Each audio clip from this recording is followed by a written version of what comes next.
Hello students, how are you all. Students, आज इस lecture video में हम ऑर्थोमाइक्सोवायरसेस एंड पैरामाइक्सोवायरसेस के बारे में पढ़ेंगे। तो हम पहले शुरू करते हैं ऑर्थोमाइक्सोवायरसेस के बारे में पढ़ना, और हम पहले इनके एक केस स्टडी से पढ़ना शुरू करेंगे। तो केस स्टडी क्या है? एक 22 ईयर ओल्ड मैन जिसने सडनली फील किया लाइक फीवर, उसको ड्राई कफ, मैलेस ऐसा फील हुआ, एक्सपीरियंस किया उसने, and basically he felt lousy. And कुछ दिनों बाद उसको सोर throat and he sore throat होना फील हुआ, एंड उसका जो कफ था वो काफ़ी ज़्यादा बढ़ गया, and he started to feel nauseated and vomited. And you know what, students, several of his family members had experienced similar symptoms during the previous 2 weeks. उसके कुछ फैमिली मेम्बर्स ने सिमिलर सिम्टम्स एक्सपीरियंस किया था during the previous 2 weeks. सो अगर हम इस virus की अब कैरेक्टरिस्टिक्स की बात करें कि कैरेक्टरिस्टिक्स क्या है ऑर्थोमाइक्सोवायरसेस की, तो influenza A, B and C the only members, and they are enveloped virion, और इनको हम डिटर्जेंट से इनएक्टिवेट कर सकते हैं, इनएक्टिवेटेड बाय डिटर्जेंट्स. एंड इनके segmented negative sense RNA genome होते हैं इनके पास, जिसमें 8 न्यूक्लियोकैप्सिड सेगमेंट्स प्रेजेंट होते हैं. एंड ये जेनेटिकली इनस्टेबल है, so they are genetic instability responsible for annual epidemic and pandemic. So इनकी जो जेनेटिक इंस्टेबिलिटी है वही रिस्पॉन्सिबल है इनके एनुअल एपिडेमिक्स के लिए एंड पीरियोडिक पैंडमिक्स के लिए. स्टूडेंट्स, अगर हम इनके स्ट्रक्चर एंड रेप्लिकेशन की बात करें तो they are enveloped viruses as we know. So envelop with 2 group specific glycoproteins. इनके पास इन्वेलप होते हैं जिसमें 2 groups of specific glycoproteins present होते हैं. So first is haemagglutinin which is HA. तो हेमाग्लूटिनिन का फंक्शन क्या है? तो वायरल अटैचमेंट प्रोटीन. सो ये वायरल अटैचमेंट प्रोटीन है जो कि बाइंड करते हैं सैलिक एसिड से, जो कि टिश्यू जो भी सेल सरफेस है, हमारे जो रिसेप्टर सेल सरफेस है उसकी एपिथेलियल पे पाए जाते हैं, जिनसे ये बाइंड करते हैं, अटैच करते हैं. देन ये प्रमोट करते हैं फ्यूजन को, इन्वेलप के जो फ्यूजन है सेल मेम्ब्रेन के, इन्वेलप के फ्यूजन को ये प्रमोट करते हैं. And illicit protective neutralising antibody response. And ये प्रोटेक्टिव न्यूट्रलाइजिंग एंटीबॉडी रिस्पॉन्स को एलिसिट करते हैं, बढ़ावा देते हैं. इनके स्ट्रक्चर एंड रेप्लिकेशन की बात करें तो जैसा हमने पढ़ा कि they are envelop with 2 groups of specific glycoproteins. So पहला हमने देख लिया haemagglutinin, second one is neuraminidase. अब न्यूरामाइनिडेज क्या है, जिसको हम शॉर्ट फॉर्म में NA कहते हैं. सो ये एक इंजाइम है, तो इनके पास एक इंजाइम एक्टिविटी होती है. ये क्लीव करते हैं सैलिक एसिड को ग्लाइकोप्रोटीन्स पर, and including the cell receptor prevents clumping and facilities release of virus from infected cells. So ये प्रिवेंट करते हैं क्लम्पिंग को एंड वायरस के रिलीज़ को, लाइक इन्फेक्टेड सेल से वायरस के रिलीज़ होने की फैसिलिटीज़ को भी ये क्या करते हैं, ये प्रिवेंट करते हैं. स्टूडेंट्स, और ये टारगेट करते हैं, target for 2 antiviral drugs. 2 antiviral drugs जो है वो टारगेट करते हैं, लाइक ज़ैनिमेविर, एंड जिसको हम शॉर्ट फॉर्म में, जिसका एक और भी नाम है जिसको हम रेलेंसा भी कहते हैं, एंड टैमीफ्लू. ये 2 नाम हैं ड्रग्स के, एंटीवायरल ड्रग्स के. So target for 2 antiviral drugs. Students, इनके स्ट्रक्चर एंड रेप्लिकेशन की और बात करें तो type specific proteins use to differentiate among influenza A, B and C viruses. So type specific proteins के जो टाइप होते हैं उनको यूज़ किया जाता है ताकि हम डिफ्रेंशिएट कर पाए इनके बीच में, influenza A, B and C के वायरसेस के बीच में डिफ्रेंशिएट करने के लिए. सो first is matrix protein MA. Matrix protein का काम क्या है? तो वायरल स्ट्रक्चर प्रोटीन होते हैं ये, एंड ये इंटरेक्ट करते हैं न्यूक्लियोकैप्सिड से एंड इन्वेलप से, एंड असेंबली को प्रमोट करते हैं, वायरल असेंबली को ये प्रमोट करते हैं. सेकंड इज मैट्रिक्स प्रोटीन के बाद जो दूसरा है वो है मेम्ब्रेन प्रोटीन M2. M2 का क्या काम होता है? तो ये मेम्ब्रेन चैनल को फॉर्म करते हैं, एंड ये फैसिलिटेट करते हैं uncoating of HA production. Uncoating and HA production, ये HA प्रोडक्शन एंड अनकोटिंग को फैसिलिटेट करते हैं, साथ ही साथ ये मेम्ब्रेन चैनल को फॉर्म करते हैं. देन थर्ड है स्ट्रक्चर एंड रेप्लिकेशन में transcribe and replicates its genome in the target cell nucleus. इसमें इनका रेप्लिकेशन कहाँ पे होता है, तो जो टारगेट सेल न्यूक्लियस है उसमें इनके जीनोम का रेप्लिकेशन होता है एंड ट्रांसक्राइब भी ये वहीं पे करते हैं। And assembles and birds from the plasma membrane, and ये असेंबल होते हैं, बर्ड फॉर्म करते हैं प्लाज्मा मेम्ब्रेन में। अगर हम इनकी पैथोजेनेसिस एंड इम्यूनिटी की बात करें तो virus first target and kill mucus secreting ciliated and other epithelial cells, loss of primary defense system। सो ये किस तरीके से पैथोजेनेसिस है इनकी और इम्यूनिटी क्या है इसमें, तो ये वायरस पहले टारगेट करते हैं और किल करते हैं म्यूकस सिक्रेटिंग और सिलिएटेड एपिथेलियल सेल को या और अदर एपिथेलियल सेल को, जिसकी वजह से हमारा जो प्राइमरी डिफेंस सिस्टम है वो लॉस हो जाता है। देन ये क्लीव करते हैं, ये क्लीवेज करते हैं सैलिक एसिड रेसिड्यूज का of mucus by Na provide access to tissues. So जब उनको ये क्लीव कर देते हैं देन इनको टिश्यूज़ के एक्सेस हो जाता है। देन ये क्या करते हैं, preferentially release of the virus at the apical surface of the epithelial cells and into the lungs, promote cell to cell spread and transmission to other host। Then ये क्या करते हैं कि सेल टू सेल ट्रांसमिशन को spread करते हैं, बढ़ाते हैं और दूसरे होस्ट में भी ट्रांसमिशन को ये इंक्रीज करते हैं। Then spread to lower respiratory tract, shedding of the bronchial और एल्वेलर एपिथेलियम। ये क्या करते हैं कि स्प्रेड होते हैं देन लोअर रेस्पिरेटरी ट्रैक्ट में, एंड देन ये क्या करते हैं कि जो हमारे ब्रोंकायल और एल्वेलर एपिथेलियम है उनकी ये शेडिंग करते हैं। Then promotes bacterial adhesion to the epithelial cells, and then ये बैक्टीरियल एडहेशन को प्रमोट करते हैं एपिथेलियल सेल पे, जिसकी वजह से न्यूमोनिया हो जाता है। And then histologic like inflammatory response of mucosal membrane, primary monocytes and lymphocytes with सब म्यूकोसल एडिमा। सो क्या होता है कि इन्फ्लेमेटरी रिस्पॉन्स शुरू हो जाता है प्राइमरली मोनोसाइट्स और लिम्फोसाइट्स विद सब म्यूकोसल एडिमा यहाँ पे हो जाता है, म्यूकोसल मेम्ब्रेन में इन्फ्लेमेशन आ जाएंगे। अगर हम देन क्या होता है ये systemic symptoms due to the interferons and lymphokine response to the virus, and systemic symptoms जो है वो इसलिए अपीयर होते हैं। तो सिस्टमिक सिम्टम्स जो है वो इंटरफेरोन्स एंड लिम्फोकाइन रिस्पॉन्स की वजह से, वायरस के लिम्फोकाइन रिस्पॉन्स की वजह से और इंटरफेरोन्स की वजह से अपीयर होते हैं। Then local symptoms due to the epithelial cell damage, and जो लोकल सिम्टम्स अपीयर होते हैं वो एपिथेलियल सेल के डैमेज की वजह से होते हैं। And antibodies important for further protection against interferons, and जो एंटीबॉडीज फॉर्म होती है is important for further protection against interferons.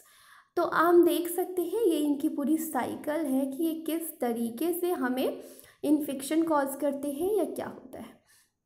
तो हम यहाँ से शुरू करते हैं। एरोसोल इनोकुलेशन ऑफ वायरस के एरोसोल इनोकुलेट हो गया है होस्ट में, देन वो रेप्लिकेट होते हैं in respiratory tract, and then replication के बाद desquamation of mucus, so desquamation of mucus secreting and ciliated cells. जो हमारे म्यूकस है, जो म्यूकस सिक्रेटिंग और सिलिएटेड सेल्स हैं उनका डिस्क्वेमेशन होता है, एंड देन ये इन्फ्लुएंजा सिंड्रोम जो है वो कॉज कर देते हैं। इसकी सेकंड साइकिल क्या है कि जब इनका रेप्लिकेशन होता है रेस्पिरेटरी ट्रैक्ट में, देन इनका रेप्लिकेशन जो होता है रेस्पिरेटरी ट्रैक्ट में, देन ये क्या करते हैं, इंटरफेरोन इंडक्शन हो जाता है, then T cell response appear होते हैं एंड एंटीबॉडीज फॉर्मेशन होते हैं। एंड एंटीबॉडी फॉर्मेशन के बाद क्या होता है कि हमारा फ्यूचर प्रोटेक्शन, जब हमें कभी इस इंटरफेरोन का फर्दर एक्सपोजर हुआ तो हमारे पास ऑलरेडी फ्यूचर प्रोटेक्शन जो है वो रेडी है। अब हम इसकी थर्ड साइकिल में चले। इन्फ्लुएंजा सिंड्रोम जो है वो कॉज कर देंगे, देन क्या क्या किस तरीके के सिम्टम्स अपीयर होंगे, तो क्या होगा, सेकेंडरी बैक्टीरियल न्यूमोनिया कॉज हो सकता है, then primary viral pneumonia cause हो सकता है, देन CNS और मसल इन्वॉल्वमेंट जो है वो इसमें इन्वॉल्व होंगे, एंड देन फाइनली न्यूमोनिया हो जाएगा। सो आप इन एरो के उससे देख सकते हैं, जो ऑरेंज कलर का एरो है वो इस बात को दर्शाता है major contributors to pathogenesis, so they are major contributors to pathogenesis, and जो आपको ब्राउन कलर के लाइट एरोज जो दिख रहे हैं they are responsible for immune response, and जो आपको काफ़ी लाइट और काफ़ी आपको डॉटेड से जो एरो दिख रहे हैं दे आर रिस्पॉन्सिबल फॉर और दे इंडिकेट्स लेस फ्रीक्वेंट आउटकम्स। सो इस स्लाइड में हमने देखा कि किस तरीके से ये वायरस हमारे अंदर एंटर होते हैं और किस तरीके से हमारी इम्यूनिटी पे इन्फ्लुएंस कर रहे हैं, किस तरीके से हमारी इम्यूनिटी पे प्रभाव डाल रहे हैं और निमोनिया कॉज कर रहे हैं। अगर हम पढ़ें why is influenza difficult to control even when there is vaccination available, जब वैक्सीनेशन हमारे पास अवेलेबल है फिर भी इन्फ्लुएंजा इतना डिफ़िकल्ट क्यों होता है कंट्रोल करना। तो स्टूडेंट्स इनकी एंटीजेनिक चेंजेस की वजह से, एंटीजेनिक ड्रिफ्ट और एंटीजेनिक शिफ्ट की वजह से काफ़ी डिफ़िकल्ट होता है इनको कंट्रोल करना। एंड अगर हम बात करें तो जैसा कि हम देख सकते हैं एंटीजेनिक ड्रिफ्ट में क्या आता है, तो माइनर चेंजेस होते हैं, mutation of the H A and N A genes, जो इनके एच ए और एन ए जीन्स हैं उनमें म्यूटेशन की वजह से इनके माइनर एंटीजेनिक चेंजेस, इनके माइनर चेंजेस आ जाते हैं, एंटीजेनिक ड्रिफ्ट आ जाता है। एंड अगर every 2 to 3 years, and every 2 to 3 years पे ऐसा होता है and cause local outbreaks of influenza A and B, जिसकी वजह से local influenza A and B का आउटब्रेक होता है। अगर हम एंटीजेनिक शिफ्ट की बात करें तो मेजर चेंजेस आते हैं। मेजर चेंजेस में क्या होता है, results from reassortment of genomes among different strains including animal strains and associated with pandemics and occurs only with influenza A. So antigenic shift की वजह से पैंडेमिक हो जाता है और ये अगर होता है only with influenza A, and antigenic drift की वजह से एपिडेमिक कॉज होते हैं जो कि 2 to 3 ईयर्स में एक बार होता है। सो इनके एंटीजेनिक ड्रिफ्ट और एंटीजेनिक शिफ्ट की वजह से ही इसके वैक्सीनेशन अवेलेबल होने पर भी इनको कंट्रोल करना बहुत मुश्किल होता है। तो हम जैसा कि देख सकते हैं ह्यूमन इन्फ्लुएंजा वायरस है ये और चिकन इन्फ्लुएंजा वायरस है ये दोनों लंग सेल को इफेक्ट कर रहे हैं and reassortment of RNA genome segment, and आप यहाँ देख सकते हैं आरएनए जेनोम सेगमेंट का री-असॉर्टमेंट हुआ है and the new strains of influenza virus, and इससे इन्फ्लुएंजा वायरस के न्यू स्ट्रेन्स फॉर्म हो गए हैं जिसकी वजह से इनके लिए वैक्सीन बनाना और इनको कंट्रोल करना हमारे लिए थोड़ा मुश्किल हो जाएगा क्योंकि ये न्यू स्ट्रेन्स फॉर्म हुए हैं जो कि पैंडेमिक और एपिडेमिक कॉज कर सकते हैं। स्टूडेंट्स अगर हम बात करें why is the virus transmitted और how is the virus transmitted, ये वायरस क्यों और कैसे ट्रांसमिट होते हैं, तो virus is spread by inhalation of aerosol droplets expelled during talking, breathing and coughing. तो जब भी हम बात करते हैं या ब्रीथ करते हैं या कफिंग के दौरान जो एरोसोल ड्रॉपलेट्स है वो रह जाते हैं और उस एरोसोल ड्रॉपलेट को इनहेल कर लिया तो ये स्प्रेड हो जाते हैं। And virus likes cool less humid atmosphere, जैसा कि इन वायरस को कूल और लेस ह्यूमिड एटमॉस्फेयर पसंद है तो ऐसे उनको एटमॉस्फेयर मिलेगा तो ये वहाँ पे आसानी से ग्रो कर लेते हैं और इन्फेक्ट कर देते हैं लोगों को। And virus is extensively spread by school children, and ये वायरस एक्सटेंसिवली स्प्रेड होते हैं स्कूल चिल्ड्रंस के द्वारा। अब who is at risk, risk पे कौन है, किसको ज़्यादा रिस्क होता है इस वायरस से, तो स्टूडेंट्स एडल्ट्स और चिल्ड्रंस की बात करें तो हम सबसे पहले बात करते हैं सेरोनेगेटिव पीपल की। सेरोनेगेटिव पीपल में दो आते हैं, एडल्ट्स और चिल्ड्रन।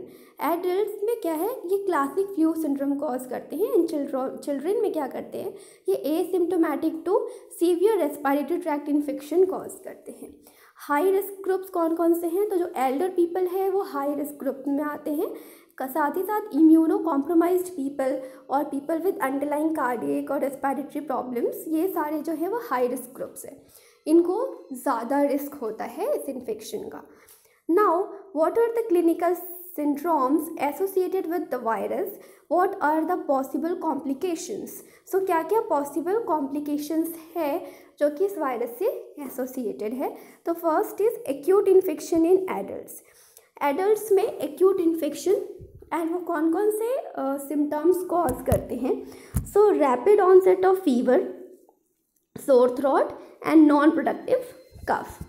अगर हम बात करें डिसऑर्डर की तो एक्यूट इन्फेक्शन इन चिल्ड्रेन, और इनमें कौन कौन से सिम्टम ये कॉज करते हैं, तो acute disease similar to that in adults but with higher fever, जैसा कि एडल्ट में हो रहा था वैसे ही एक्यूट डिसीजेस कॉज करते हैं, लेकिन ये चिल्ड्रन में बहुत ज़्यादा फीवर, हाई फीवर कॉज करते हैं। And GI tract symptoms cause करते हैं, लाइक एब्डोमिनल पेन होना शुरू होगा, वॉमिटिंग शुरू हो जाएगी, otitis media, then myositis and more frequent croup ये शुरू हो जाते हैं, क्रॉप इसमें शुरू हो जाते हैं। देन अगर हम नेक्स्ट डिसऑर्डर की बात करें तो कॉम्प्लिकेशंस में क्या क्या सिम्टम्स होते हैं? प्राइमरी वायरल न्यूमोनिया हो जाएगा, then secondary bacterial pneumonia, then myositis and cardiac involvement and then neurologic syndromes, ये सारे अपीयर होने शुरू हो जाएंगे। तो लाइक इंसेफ्लाइटिस और रेस सिंड्रोम एक्सेट्रा ये सारे शुरू हो जाते हैं। अगर हम बात करें how would the diagnosis of influenza be confirmed, ये कन्फर्म्ड कैसे होंगे, इनका डायग्नोसिस कैसे हम डायग्नोस कर सकते हैं, इनको कैसे डिटेक्ट कर सकते हैं? तो हम टेस्ट करेंगे एंड देन हम उसको डिटेक्ट करेंगे। सो टेस्ट में हम सेल कल्चर कर सकते हैं, उनको डिटेक्ट कैसे करेंगे? Presence of virus limited cytopathologic effects, so virus का प्रेजेंट हम डिटेक्ट कर सकते हैं और उनके लिमिटेड साइटोपैथोलॉजिक इफेक्ट्स से हम इनको डिटेक्ट कर सकते हैं। Then hemadsorption to infected cells, hemagglutination and hemagglutination inhibition, ये इनके टेस्ट हम करते हैं। एंड इसमें हम कैसे इनको डिटेक्ट करते हैं? So presence of HA protein in cell surface, अगर ऑन सेल सर्फेस, अगर हमारे सेल सर्फेस पे HA प्रोटीन प्रेजेंट है तो हम डिटेक्ट कर लेते हैं कि हेमाग्लूटिनेशन और हेमाग्लूटिनिन इनहिबिशन जो है वो हुआ है। देन हम अलाइजा कर सकते हैं एंड हम अदर सीरोलॉजिकल टेस्ट कर सकते हैं इनको डायग्नोस करने के लिए। Students, now which antiviral drugs are effective for the treatment of influenza virus infection? What are the targets and mechanism of action of these drugs? So हम कौन कौन से एंटीवायरल ड्रग्स का इस्तेमाल करते हैं इस इन्फ्लुएंजा वायरस इन्फेक्शन को ट्रीट करने के लिए, एंड उनका target and mechanism of action क्या है ड्रग का, तो हम इसके बारे में पढ़ेंगे। तो फर्स्ट जो एंटीवायरल ड्रग है वो है एमेंटाडीन। अब एमेंटाडीन क्या है? तो ये टारगेट करता है M2 प्रोटीन को, जो कि इनहिबिट करता है अनकोटिंग स्टेप को, and do not affect influenza B और C वायरस। ये इन्फ्लुएंजा B और C वायरस पे अफेक्ट नहीं, प्रभाव नहीं डालते हैं, ये सिर्फ और सिर्फ इन्फ्लुएंजा A वायरस को अफेक्ट करते हैं। देन नेक्स्ट एंटीवायरल ड्रग है रेलेंसा। अब रेलेंसा क्या है? रेलेंसा एंड टेमीफ्लू। रेलेंसा एंड टेमीफ्लू क्या करते हैं? टारगेट करते हैं न्यूरोअमाइनिडेज को, इंजाइम को, जो कि प्रिवेंट करता है वायरस के रिलीज को, और जो इन्फेक्टेड सेल है जहाँ पे ये वायरस ने इन्फेक्शन किया है जिस सेल को, उसमें से वायरल रिलीज को ये प्रिवेंट करते हैं, एंड ये इनहिबिट करते हैं influenza A and B both को। एंड इफेक्टिव फॉर, और ये इफेक्टिव होते हैं prophylaxis and for treatment during the first 24 to 48 hours after the onset of influenza A illness. Students, then what is the best way to control the virus? Best way क्या है जिससे हम इस virus को control कर सकते हैं? So the best way to contribute to virus is through immunization.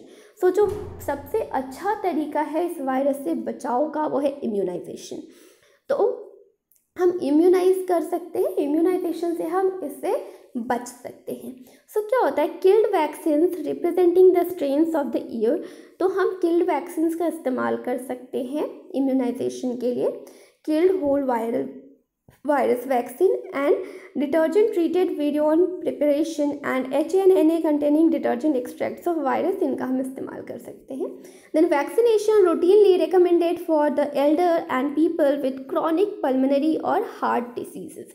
सो ऐसे लोग जो कि जिनको क्रॉनिक पल्मोनरी और हार्ट डिसीजेज है, या जो एल्डर पीपल है, उनको रूटीन बेसिस पे रेकमेंड किया जाता है वैक्सीनेशन के लिए। उनको रूटीनली वैक्सीनेशन कराना पड़ता है इससे प्रिवेंशन के लिए, बचाव के लिए। नाउ पैरामाइक्सोवायरसेस, ये तो हम ऑर्थोमाइक्सोवायरसेस के बारे में पढ़ रहे थे, अब हम पैरामाइक्सोवायरसेस के बारे में पढ़ेंगे। सो पैरामाइक्सोवायरसेस के बारे में हम पढ़ते हैं कि इनकी प्रॉपर्टी क्या होती है, और ऑर्थोमाइक्सोवायरसेस एंड पैरामाइक्सोवायरसेस में क्या थोड़े से डिफरेंसेस हम इस चार्ट के थ्रू पढ़ेंगे। So property, viruses, they both are viruses, and orthomyxoviruses में क्या होता है? ये influenza A, B and C viruses होते हैं।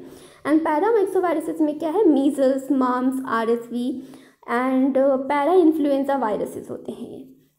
जीनोम की बात करें तो इनके पास segmented single stranded RNA genome होते हैं of negatively polarity and 8 pieces of segments present होते हैं इनके पास, जबकि जो पैरामाइक्सोवायरसेस है they are non segmented single stranded RNA of negative polarity. अगर हम बात करें विरियन RNA पॉलीमरेज की तो येस, ऑर्थोमाइक्सोवायरसेस जो है वो विरियन RNA पॉलीमरेज उनके पास प्रेजेंट होते हैं एंड ये पैरामाइक्सोवायरसेस के पास भी होते हैं। कैप्सिड की बात करें तो इन दोनों की कैप्सिड हेलिकल होती है। इन्वेलप की बात करें तो they both are envelope. Size की बात करें तो ऑर्थोमाइक्सोवायरसेस का जो साइज़ है वो स्मॉल देन 110 नैनोमीटर होता है, जबकि पैरामाइक्सोवायरसेस का जो साइज़ है वो लार्जर देन 150 नैनोमीटर होता है। अगर हम सरफेस स्पाइक्स की बात करें तो HA and NA on different spikes यहाँ पे प्रेजेंट होते हैं ऑर्थोमाइक्सोवायरसेस में, जबकि पैरामाइक्सोवायरसेस में क्या होता है, hemagglutinin and neuraminidase on same spikes. So HA और NA सेम स्पाइक्स पे प्रेजेंट होते हैं, जबकि यहाँ ये दोनों डिफरेंट स्पाइक्स पे प्रेजेंट होते हैं। जायंट सेल फॉर्मेशन की बात करें तो ऑर्थोमाइक्सोवायरसेस में कोई भी जायंट सेल फॉर्मेशन नहीं होता है, जबकि पैरामाइक्सोवायरसेस में होता है। Students, members of the family of paramyxoviridae के फैमिली मेंबर्स कौन कौन से हैं, तो इनकी जीनस की बात करेंगे। So genus is morbilli, so इनकी जो जीनस है वो है morbilli virus, then paramyxoviruses and pneumonia viruses. अब मॉर्बिली वायरस क्या कॉज करते हैं, they are human pathogen and ये कॉज करते हैं मीसल वायरस है, दे आर मीसल वायरस। पैरामाइक्सोवायरसेस क्या है, तो ये पैरा इन्फ्लुएंजा वायरसेस होते हैं 1 to 4 एंड ये मम्प्स वायरस होते हैं। अगर हम न्यूमोनिया वायरस की बात करें तो रेस्पिरेटरी सैनिटिकल वायरस होते हैं, देन निफा वायरस होते हैं एंड ये हेंड्रा वायरसेस होते हैं। सो ये सारे इनके मेंबर्स ऑफ द फैमिली इनके हैं ये। Now members of the family paramyxoviridae की और फैमिली मेंबर्स की बात करें तो इनके बारे में अभी हमने पढ़ा है। इनकी डिस्टिंग्विश प्रॉपर्टी की बात करें तो पैरामाइक्सोवायरसेस जो है इनकी क्या प्रॉपर्टी होती है, so actually contains neuraminidase and hemagglutinin distinctive antigens। so इनके पास NA और HA की distinctive antigens प्रेजेंट होते हैं। एंड निमोनिया वायरस की बात करें तो they lack NA and HA morphology distinctive antigens. And morbilli virus की बात करें जो कि मीजल वायरस होते हैं, so lack NA distinctive antigens. ये इनकी डिस्टिंग्विशिंग प्रॉपर्टीज़ हैं। अगर हम इनके यूनिक फीचर की बात करें कि क्या यूनिक फीचर है पैरामाइक्सोवायरसेस के, सो पैरामाइक्सोवेरिएटिव के, so large virion with helical nucleocapsid. इनके पास इनकी विरियन जो है वो लार्ज होती है जिसके पास हेलिकल न्यूक्लियोकैप्सिड प्रेजेंट होते हैं and they are negative RNA genome. So इनका नेगेटिव RNA जीनोम होता है and envelope containing viral attachment protein. इनके पास इन्वेलप प्रेजेंट होता है जो कि वायरल अटैचमेंट प्रोटीन को कंटेन करता है। ये साइटोप्लाज्म में रेप्लिकेट करते हैं एंड ये पेनिट्रेट करते हैं सेल को by fusion with and exit by budding. So ये सेल को पेनिट्रेट करते हैं फ्यूजन मेथड से एंड एग्जिट करते हैं सेल से बडिंग मेथड से, प्लाज्मा मेम्ब्रेन से एग्जिट करते हैं and induce cell to cell fusion. And cell to cell fusion को इंड्यूस करते हैं, multinucleated giant cell form करते हैं। इन्वेलप स्पाइक्स ऑफ पैरामाइक्सोवायरसेस की बात करें तो ये है इनके इन्वेलप स्पाइक्स। सो वायरस में मीसल वायरस, इसमें हम HA की बात करें तो वो HA पॉजिटिव है, NA नेगेटिव है, फ्यूजन प्रोटीन पॉजिटिव है। मम्प्स वायरसेस की HA पॉजिटिव है, प्रेजेंट है, NA प्रेजेंट है, मम्प्स फ्यूजन प्रोटीन प्रेजेंट है। रेस्पिरेटरी सैनिटिकल वायरस नेगेटिव होते हैं, HA नहीं है, NA भी नहीं है एंड फ्यूजन प्रोटीन प्रेजेंट होते हैं। पैरा इन्फ्लुएंजा वायरसेस की बात करें तो HA प्रेजेंट है, NA प्रेजेंट है एंड फ्यूजन प्रोटीन प्रेजेंट है। स्टूडेंट्स, अब इनकी हम केस स्टडी की बात करते हैं। तो एक 18-year-old college freshman complaint of a cough. So एक 18 साल बड़ा लड़का कॉलेज फ्रेशमैन, उसने कंप्लेन किया कफ के लिए एंड उसकी रनी नोज़ के लिए एंड कंजक्टिवाइटिस के लिए। And the physician in the campus health centre notice small white lesions inside the patients mouth. And जो फिजिशियन थे कैंपस में उन्होंने देखा, नोटिस किया कि एक स्मॉल वाइट लेजन उसके पेशेंट के मुंह में, माउथ में प्रेजेंट है. So the next day a confluent red rash covered his face and neck.